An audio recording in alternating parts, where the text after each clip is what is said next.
mantan ketua LP Ma'arif Jawa Timur, itu membagi generasi ini menjadi 3. Bukan pendapat saya, karena ilmiah saya harus ngutip, ya, harus ngutip pendapat orang yang sudah terkenal. Beliau dosen dan sekaligus juga ketua LP Ma'arif, tapi LP Ma'arif yang dulu itu.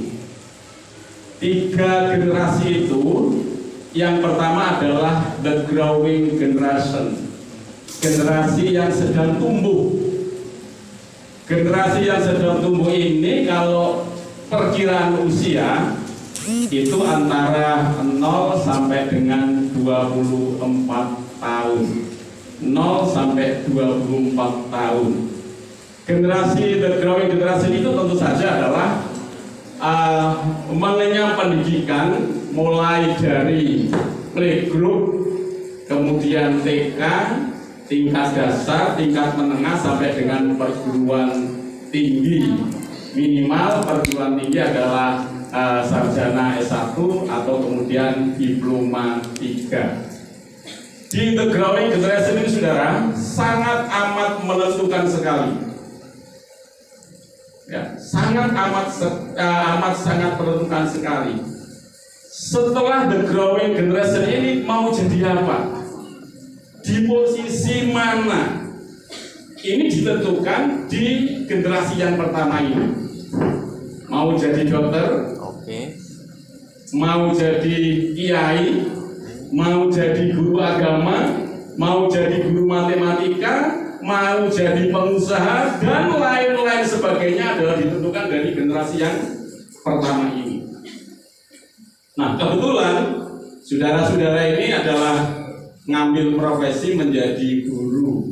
Suka tidak suka, mau tidak mau, karena saudara sarjana pendidikan yang PGMI, otomatis berarti harus terjun di MI atau di SD menjadi guru kelas. Jangan berharap karena Anda sudah milih di PGMI kemudian menjadi guru di SMP, menjadi guru di SMA, itu sudah tidak bisa. Karena saudara sudah menentukan itu pilihan saudara di the growing generation ini.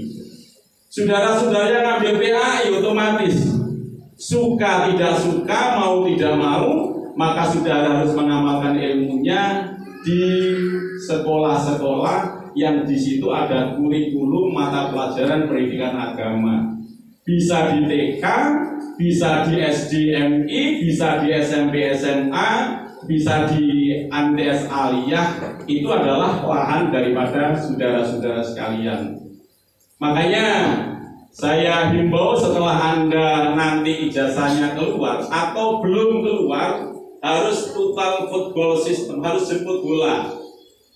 Yang MI, cari mana sekolah-sekolah MI atau SD yang masih kekurangan guru, ngelamar, mendaftarkan di situ, kemudian tentu saja dengan latar belakang pendidikan PGMI saudara.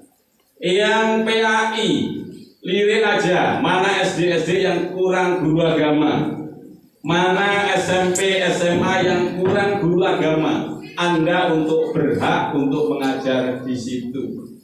Kemarin ada anak dari Hulu itu datang ke saya untuk minta tanda tangan. Saya sampaikan, saya tidak di rumah Pangean, saya ini di rumah Prijek. Kalau mau ke Prijek, silakan datang ke Prijek, saya tanda tangani. Ada yang kejelek ke Prijek Kidul.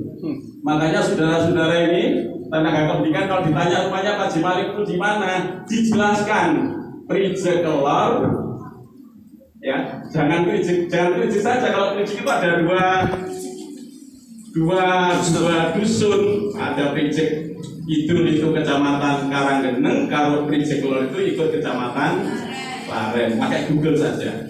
Saya tanya dulu itu, kamu mana dulu? Aslinya mana? Ini Pak, saya Malang. Kok bisa disikap? Saya ikut kakak saya sambil mondok. Kamu di Bulu coba ada nggak SD yang kosong? Ada 3 Pak. Ya, siapa kepala koordinatornya? Pak Jasram. Sampaikan salam saya, langsung aja menghadap kepala sekolah dan kemudian Anda ngelamar di situ.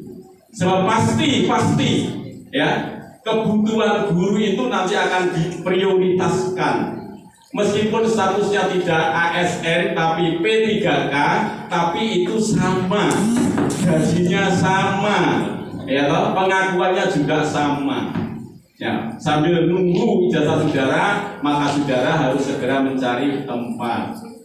Yang kemudian tidak ingin mengamalkan menjadi guru Madin atau TPQ, monggo, atau mungkin ke dunia entrepreneur, ke dunia wirausaha, sudah 2 SKS saya berikan kepada saudara-saudara.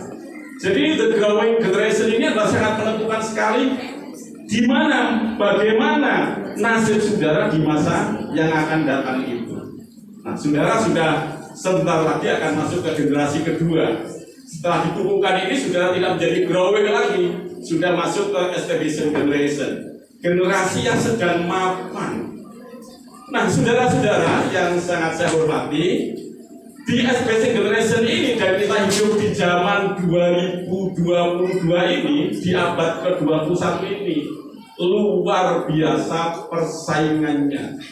Dibutuhkan beberapa prasyarat supaya saudara bisa ambil bagian dari generasi yang kedua ini.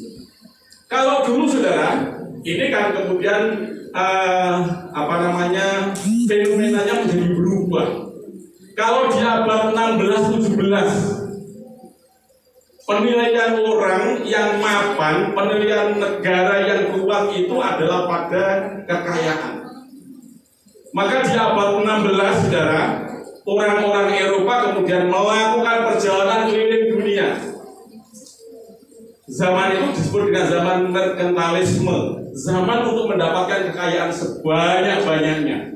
Ada yang ke Amerika, ada yang ke Asia, sampai ada yang mendarat ke Indonesia. Untuk apa? Untuk mendapatkan kekayaan yang sebanyak-banyaknya. Sebab negara yang kuat adalah negara yang kaya. Maka merampok kemana-mana, lahirlah penjajahan, lahirlah imperialisme itu. Di abad 19 sudah berubah. Negara yang kuat itu adalah negara yang tidak memiliki kekayaan, tapi negara yang menguasai persenjataan. Maka berlomba-lombalah negara itu untuk membuat nuklir, membuat bom, membuat senjata.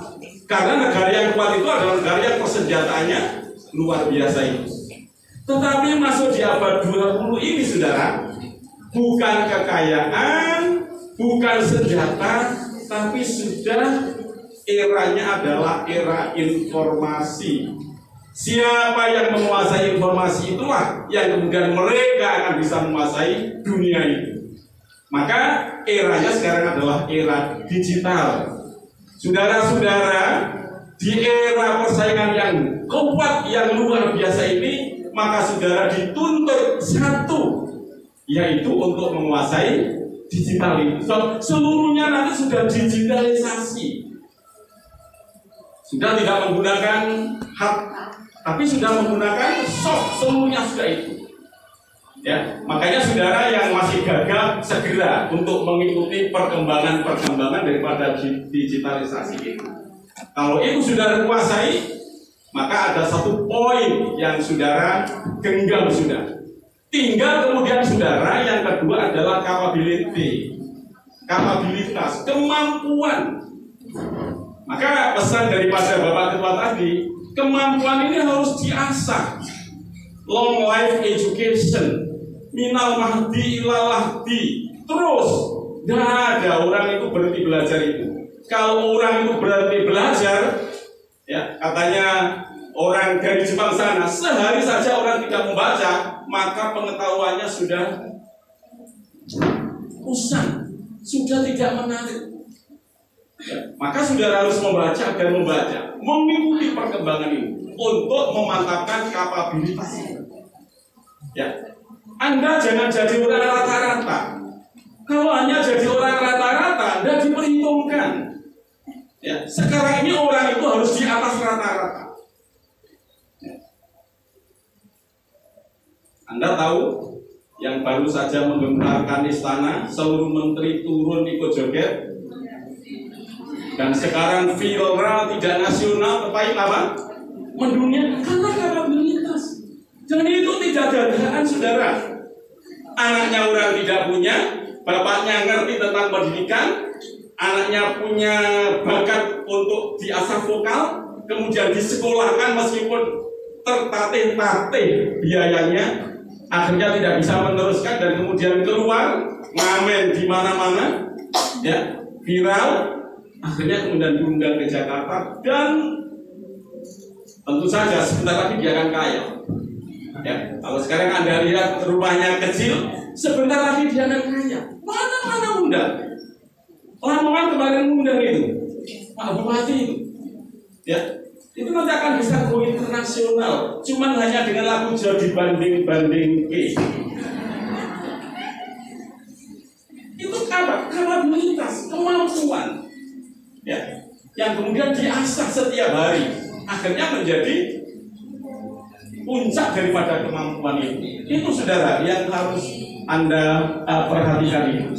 Jadi ditentukan oleh kualitas, ya. Ini. Tetapi apapun kualitas yang dia miliki, kemudian dia tidak ngambil peluang, opportunity, ya tidak ada artinya apa-apa. Tadi saya sampaikan itu. Cari madrasah yang masih kosong. Tadi pesik-pesik Pak Haji Arno, Pak, saya akan butuh guru. Saya lihat nanti PGMI siapa yang kualitasnya paling bagus akan sampai saya ambil jadi guru. Beliau butuh guru itu. Itu harus begitu dijemput, saudara. Total football system. Orang sepak bola itu kalau nunggu bola datang, dapat bola enggak kira-kira? Tidak dapat, harus direbut. Peluang itu tidak datang sendirinya dan tidak akan datang dua kali. Saya sudah sering ngomong dengan saudara-saudara itu. Maka peluang itu harus dicari dan kalau ada harus diambil. Jangan lihat gajinya dulu. Mas Debiro Pak, Sukuan Pak, jangan lihat gajinya dulu. Tapi prospek masa depan itu yang harus mendapatkan perhatian itu. Ini yang kedua. Yang kedua adalah apa? Opportunity. Ini. Kemudian saudara, yang ketiga adalah saudara harus punya visi ke depan. Ya, harus punya visi. Visi itu adalah punya jangkauan keinginan jauh ke depan. Tidak hanya untuk sekarang, tapi bagaimana? 5, 10, 20 tahun yang akan datang. Meskipun kita mungkin tidak bisa hidup sampai dengan 20 tahun, besok mati aja kita tidak tahu. Hari itu kan hanya ada 3 saja toh, sekarang, kemarin, atau tadi, dan besok. Tetapi yang harus kita tanamkan kepada diri kita, kegagalan kemarin, atau mungkin kegagalan sekarang ini, ada peluang untuk besok, maka peluang itu yang harus diambil. Nah, visi itu saudara, visi itu bisa dari diri sendiri saudara, atau bisa mengajak kepada orang lain. Ngerti mengajak? Melihatlah kepada orang lain. Jepang itu sukses, kan hanya 3 I saja. Import, imitate, improve. Ya. Gote itu bisa sukses karena bokongnya adalah imitate miliknya siapa? Inul kan? Inul kan ngebor, kemudian diamati, kemudian ditiru, tetapi diimprove. Kalau Bapak Dr. Sakroni mengatakan ATM, amati, tiru, modifikasi. Amati, siapa sih sukses? Saya ngamati Pak Nurdi kok sukses sampai pengawas. Padahal dulu TU di SMA kacung-kacungan jadi obat. Kok kemudian bisa sukses itu karena apa? Amati saja. Ya. Jangan dipendeleng Ibu. Mbak Dian, urusan sini. Takkan tinggal, ngepoti kok siman, jauh tinggal. Kembali. Sekarang menjadi guru SMP, guru agama Bu ya? Guru agama. Semua Pak Jarno, semua ini. Ya. Tidak harus keluar dari diri saudara, tapi amati orang-orang yang berhasil. Kenapa kok berhasil itu? Kemudian Anda bisa niru. Seperti skrip saudara itu loh. Iya loh. Skripsi yang saudara garap itu loh. Itu kan ada kajian yang lalu itu kan. Kajian yang lalu itu kan kemudian Anda lihat, Anda amati teori-teorinya. Ya. Itu yang perlu Anda perhatikan. Sebab kalau tidak gitu, Anda kemudian susah. Yang keempat adalah working hard, not working smart, not working hard. Kerja smart bukan kerja keras. Kerja dibutuhkan otak kanan. Otak kanan itu adalah otak yang kemudian bisa kreasi dan inovasi. Jangan otak kiri, gunakan otak kanan. Anda ini guru, bukan matematik, bukan teknisi. Maka yang harus Anda gunakan adalah otak kanan. Otak ini bagi dua, ada otak kiri, ada otak kanan. Pakai otak kanan. Bukan.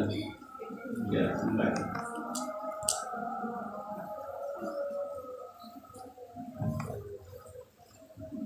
Di off no Pak, tak kiri.